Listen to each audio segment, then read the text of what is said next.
Mesdames et messieurs, aujourd'hui, je me tiens devant vous avec un cœur lourd, porté par des émotions complexes et un profond sentiment d'urgence. Les mots semblent parfois insuffisants pour décrire la douleur, l'injustice et la souffrance qui depuis trop longtemps marquent le quotidien de tant de nos frères et sœurs en République démocratique du Congo. Dans les régions ravagées par des guerres incessantes, c'est une humanité tout entière qui saigne. Chaque conflit laisse derrière lui des familles brisées, des terres meurtrières et des rêves étouffés avant même le pouvoir l'éclore. Mais il y a une tragédie très particulière qui résonne encore plus douloureusement, celle de femmes, ces piliers de la société, qui deviennent des cibles dans une guerre sans visage. Ces femmes,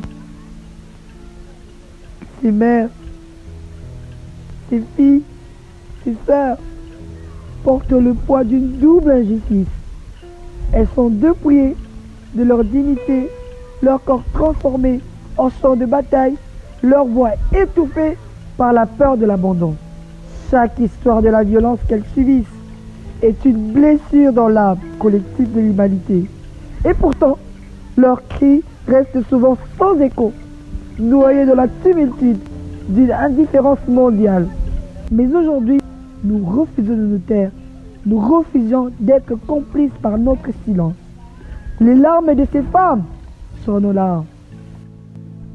Excusez-moi, comprenez mon émotion. Leurs douleurs sont nos douleurs et leur combat doit être le nôtre.